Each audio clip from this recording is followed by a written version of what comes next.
Okay, now it's time to put the strings back on, and we're going to do this in a way that will keep the strings tight so they don't slip, and so that you have minimal amount of stretching and settling in time. I've left this all, happened to leave it all day in the oil that I put on here. I actually used Gurlitt's Guitar Honey, and that stuff that I put on there settled right into this ebony fretboard really well. Feels really good, feels nice and slick and smooth. The main thing you want to watch out for when you are putting the strings on is that you actually get the right number of winds and they don't overlap. So if you wind too few circles around the post, then you have a tendency for the string to actually slip out of the hole in the post. If you wind too many times and you get multiple wraps around a single post, then you have the tendency for that to shift as things tighten up. And that's not a good deal either. So we're going to try to get just the right number. I like to do at least 3 on the low E string. You kind of learn to know your guitars. I use this about this feel when I'm wrapping this guitar because of the size of the posts. There's 1 wrap. There's 2 wraps. And I have a half a wrap. By the time that gets actually tuned up, it should be about to 3. That's the E. So you can see that if I decided I needed to do 4 wraps, these little tuning pegs, the height from the hole down to that tightening nut wouldn't really take 4 wraps on my low E string. It's just not, there's not enough post there. So what happens is you end up layering too many layers. You know, all of a sudden it skips a groove and wants to go on top of another wrap of string, and that's when you get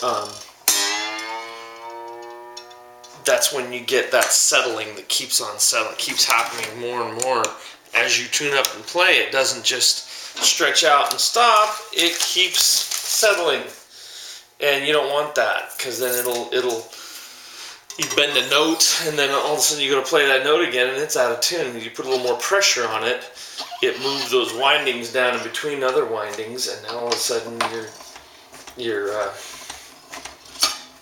you're totally out of tune, and that sucks. So as you get to the skinnier strings, you can actually hold a little bit more between your index finger and your other fingers. You can hold a little more out. You can get away with doing 4 wraps as you get down to your D and your G and your B, or more even. You just don't want to let them. You don't want to let them climb on top of each other and do multiple layers of wraps. You want it to be one nice, straight, clean layer of wraps. And then a thing that I always end up doing is I'll tune it up. I'll go through and I'll pull the strings. I'll stretch the strings out, each one, and then I'll go through and tune it again. And then I'm usually pretty close. That's about where it stays. If you wrap the tuning keys right, and you don't have any other extenuating things, binding on your nut or other things that are making it not stay in tune, most tuners will stay in tune pretty well. The other thing that you will find out pretty quick is if then after you wrap the tuning keys right and you have everything else handled and you're still not staying in tune, then it is a function of your tuning keys. You might have some extremely cheap or bad quality or worn tuning keys. And that's a thing that you got to take care of picking out too. Some of the ones I've seen on some Epiphones leave a lot to be desired. Heck, some of the ones I've seen on Les Paul Studios leave a lot to be desired. You got to pick and choose. Some of the ones I've ordered off of eBay for $11 have rocked and been awesome and nice and tight and smooth. You don't know. You gotta have to experiment a little bit and see what actually works for you. Sometimes you'll be surprised. Sometimes you'll be mad. I have a set of Grovers, cost me $45, that do not stay in tune.